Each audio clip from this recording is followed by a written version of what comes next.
is my jam. So I know.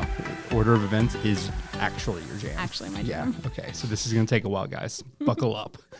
No, she's got it very plotted out, I'm sure. I worked my way backwards. Yeah, she worked her way backwards. And Are we starting backwards with questions too? Yes, we should. You want me to? No. I could. So what are your tips for our couples as they start? I'm just kidding. Wait, we don't know yet. Wait. And then we'll do the intro last. Yeah, awesome. People are like, nobody great. know what we're talking about.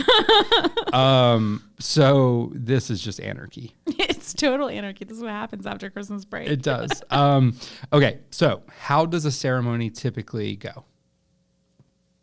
How does a ceremony typically go? Yeah. Okay, so first and foremost is the prelude, which is the music that's played while your guests are being seated. And then your processional. So that's going to be, you're going to ask me about that, aren't you? I'm not going to tell you what it is yet. You're going to have to wait with bated breath. And then you're going to have... Then you're going to have the hand. If you are doing handoff, if someone's walking you down the aisle, traditionally that person, which is traditionally, your dad, will do like a handoff to your significant other. I have a lot of couples that don't want to do that anymore. Interesting. So you don't have to do that.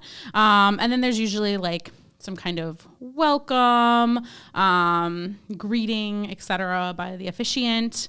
And then sprinkled in readings, maybe unity ceremony, sermon, depending on like kind of the ceremony and things that you're doing.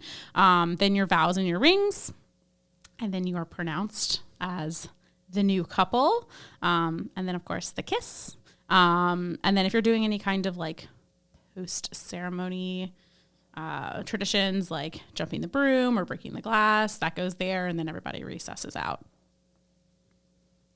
Cool. How'd I do? Pretty good. I'd say you did. Yeah, very good. So when does this differ? I think it depends. So there's like a general kind of things that have to be done during the ceremony, but adding in like those readings or unity ceremonies, that's optional. You don't have to have that. If you have any kind of like songs or anyone who's singing, if you're in a house of worship versus like a venue, that's going to differ culturally and religion and things like that. I also think just like from officiant to officiant, people do things differently. I know like even Christians, like different like denominations, like also, I know I couldn't come up with the word. Thank you.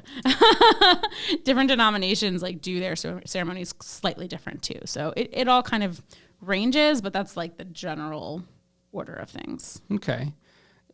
And then how does the processional and the recessional go? There it is. You guys are excited. You've been waiting.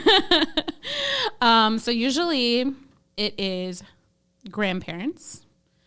If it is a bride and a groom couple, then traditionally it's the groom's side first and then the bride's side. And then it's parents. So usually groom's parents and then bride's parents, maybe mom alone if dad is walking you down the aisle, or sometimes dad will still escort mom and then kind of come back to the bride. So depending on that. And then it is groomsmen if they're not already at the front, bridesmaids, and then your little ones. And then of course the bride. Yeah, with whoever her escort is. And what do you recommend for your same-sex couples? I think that in that case, you can you can change up the rules. So I've had people who do all variations. You might do grandparents, parents, bridal party, and then, both brides or both grooms walk down the aisle, and they can kind of decide on the order of who goes first and who goes second. Sometimes I've had, like I had two brides. One bride just wanted to be at the front, and she wanted the other, then the other bride wanted that like walk down the aisle. Yeah. So it just depends. Like there's not necessarily a set rule for that. So you can kind of, you can kind of make that up how you want. And it's kind of the same thing when you're not in a church, like, or a place of worship. with the groom and the groomsmen, like if you, and the bridesmaids, like, do you want the bridesmaids and the groomsmen to like walk down the aisle together? Do you want like people already up at the front, or do you want to walk down the side aisle or the middle aisle? You know, so it kind of depends on how much you want to be in the limelight. You know, the center aisle, all eyes are on you. So if you want that like grand like entrance, then awesome. Like if you're a same-sex couple, both of you should have it. Why not? And I mean, same with us, even bride and a groom. If the groom wants to walk down the aisle, I always tell my grooms, you want to walk down the aisle like by yourself? Like, let's do it. Give you that limelight too. Why not? It's everybody's day. So that's kind of like traditional, but you can kind of change it up how you want. Unless you're getting married in a place of worship and they won't let you.